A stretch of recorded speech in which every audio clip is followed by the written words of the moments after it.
Selamünaleyküm arkadaşlar. Videonun sonunda söyleyeceğimi baştan söylemek en doğrusu olacaktır. Amerika ve Avrupa Mossad'a operasyon yapmakta zorlanırken bizim istihbaratımız MİT nasıl oluyor da Mossad'a arka arkaya böyle operasyonlar yapıyor? Hiç merak ettiniz mi? İsrail Türkiye'yi kuşattığını sanıyorken esasında Türkiye İsrail'i kuşatıyor olmasın. Görmesini bilene manzara o kadar açık ve net ki Türkiye açık seçik şekilde İsrail'in içine, hatta Mossad'ın içine sızmış durumda. İsrail istihbaratı Mossad, Türk istihbaratı ile çatışmaya girerse çok büyük hata yapmış olacaktır. Neden mi? Siz kanalıma abone olup videoyu beğenirken ben de anlatmaya başlayayım. Gurur duyacağınız bir video sizleri bekliyor. Bizi sen sevgisiz, susuz, havasız ve vatansız bırakma Allah'ım.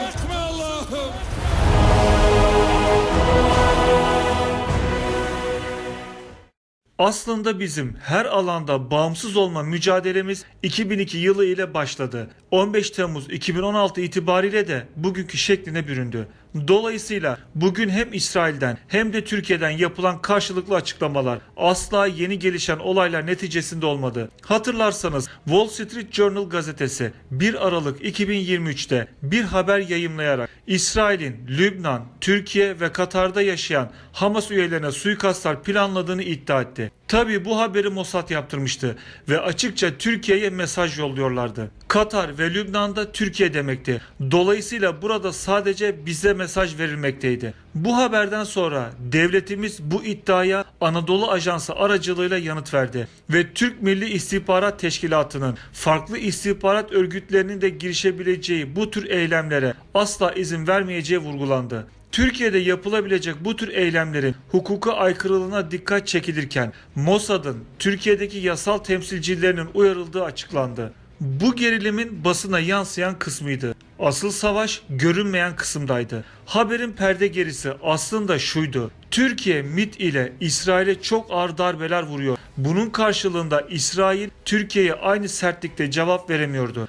Dolayısıyla Wall Street Journal gazetesinde yaptırılan haber istihbarat savaşının ilanıydı. Türkiye elini yükseltiyor ve en üst perdeden devam ediyordu. Bu sefer Başkan Erdoğan Türkiye tarihinde görülmemiş sertlikte İsrail'e yanıt verdi. Birazdan bu açıklamayı da göreceksiniz.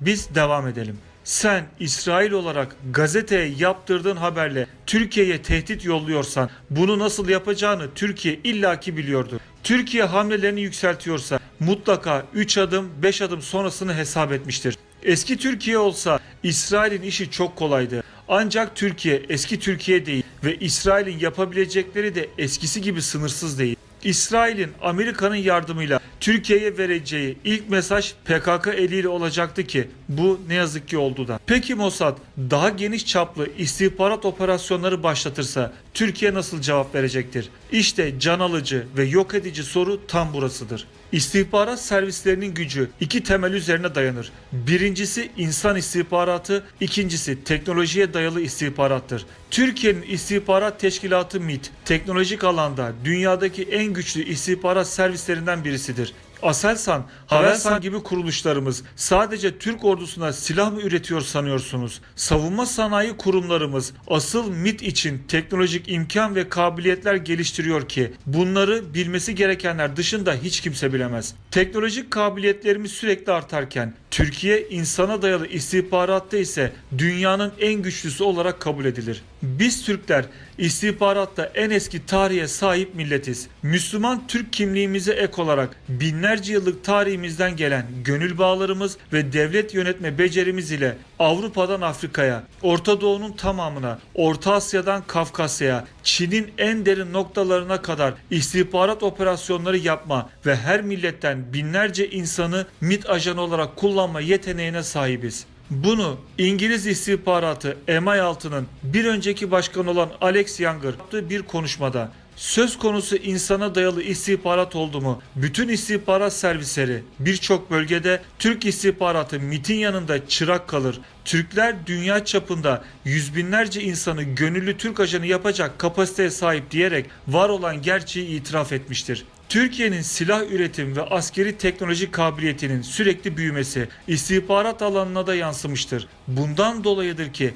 gerek Amerikalı, gerek Avrupalı, gerekse de İsrailli uzmanlar Türkiye'nin artan gücüne ve istihbarat kabiliyetine sürekli vurgu yapmaktadırlar. İsrail, Türkiye'de Hamas'ı ya da başka bir ulusu hedef alan bir istihbarat faaliyetini başlattığında Türkiye daha büyük cevapla karşılık verecektir. Bu bağlamda simetrik ve asimetrik yöntemler MİT tarafından entegre bir şekilde uygulamaya sokulacaktır. Simetrik cevapta Mossad'ın hasmane eylemlerini önlemek adına mütekabiliyet çerçevesinde tepki verilecektir. Akla gelen ilk ve acil yöntem ise tüm istihbarat disiplinlerini, yöntemlerini ve fonksiyonlarını kapsayan istihbarata karşı koyma tedbirlerinin alınmasıdır.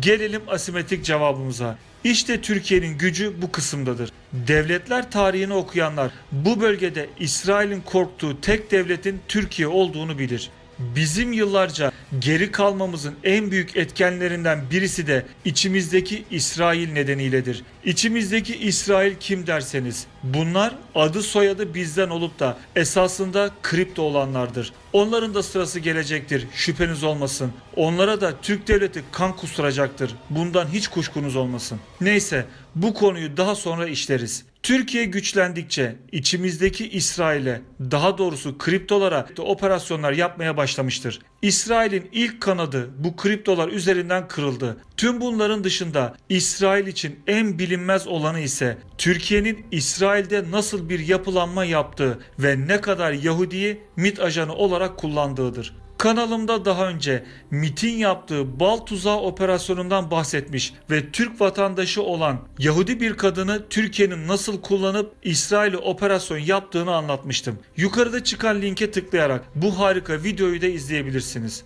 Şu an hem İsrail vatandaşları hem İsrail devlet yönetimi hem de istihbarat örgütü Mossad'da MİT için çalışan Yahudilerin olduğu İsrail devleti tarafından tahmin edilmektedir. Türk istihbaratı Mossad'ın en gizli hücrelerine operasyon yapıp çökertirken buna karşı Mossad İsrail içindeki MİT ajanlarını hala belirleyebilmiş değildir. Bir düşünün arkadaşlar, MİT İsrail'in sadece Türkiye'deki hücre yapılanmasına değil, Avrupa, Afrika hatta Malezya'daki hücrelerine bile operasyonlar yapıyor. Onları adeta eliyle koymuş gibi buluyor. Böyle operasyonları sadece teknolojik imkanlarla yapamazsınız. Bu tarz işler için içeriden size haber uçuran elemanlarınızın olması gerekir ki başarıya ulaşasınız. İşte bu haber uçuran elemanlara Türk istihbaratında enişte denir. Erdoğan 15 Temmuz darbesinin olacağını enişteden öğrendim deyince birçok insan ne dediğini anlamamıştı bile. MİT'in yaptığı operasyonların kusursuzluğunu alt alta koyduğunuzda ortaya çıkan sonuç şu ki mutlak surette Mossad'ın kritik kademelerinde MİT için çalışan, MİT'e sürekli bilgi sızdıran ajanlar var. Gelelim Hamas'a. Her ne kadar İsrailli yetkililer Hamas karşısında kazanıyoruz dese de bu kocaman bir yalan. Hamas kimsenin tahmin etmediği şekilde profesyonelce savaşmakta ve İsrail'e tahminlerin de ötesinde büyük zarar vermekte. Hamas'ı bu şekilde eğiten hangi ülkeydi sanıyorsunuz? İsrail 7 Ekim'den bugüne kadar 6.000'den fazla askerini kaybetti. Nüfusu 6 milyon olan bir ülke için 6.000 asker çok büyük rakamdır. İnternette verilen videolara bakın. Hamaslı mücahitleri yönlendirenlerin Türkçe konuştuğuna şahit olacaksınız. Nasıl ki İsrail PKK üzerinden canımızı çok yaktıysa Türkiye'de artık İsrail'e kan kusturmaktadır. Ne demişti Erdoğan? Biz Gazze'de görünenden çok daha fazlasını yapıyoruz ve yapmaya devam edeceğiz. Bu açıklamasından bir gün sonra da aynen şu cümleleri kurdu.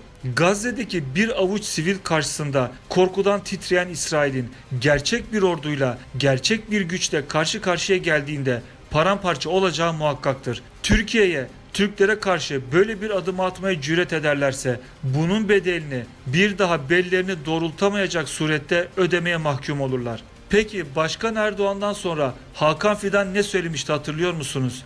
Gazze'de sonuca gitmek için başka yollar da mevcuttur.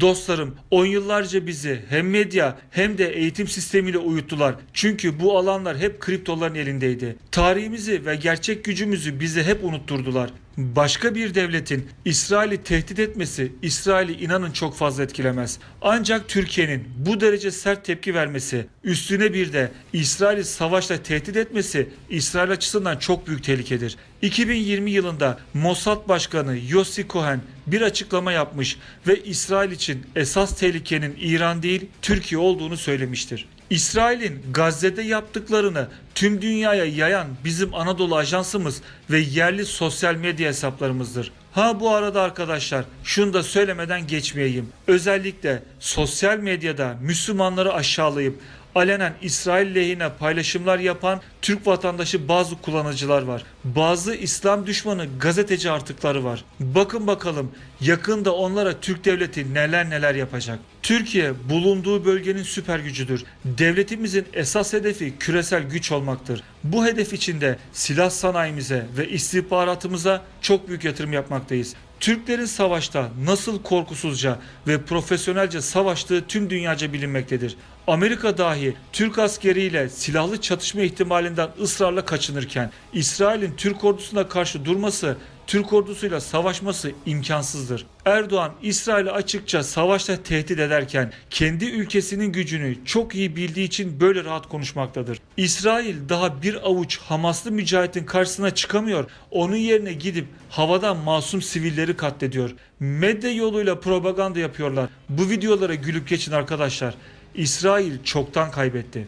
Dostlarım, Türk devletinin dünya çapında ne kadar uyuyan hücresi var bunu bu devletin gerçek sahipleri dışında kimse bilemez. Büyük resme bakın. Türkiye yurt dışında çok büyük işler yapıyor. Amerika'da açılan Türk evini kültürel işler için sananların aklına şaşarım. Bu bina Amerika içindeki istihbarat yapılanmamızın merkezlerinden birisidir. Avrupa'da sadece Türkleri değil tüm Müslümanları da Türkiye için birleştirmeye başladık. Görmüyor musunuz dostlarım? Size burada bir soru sorayım.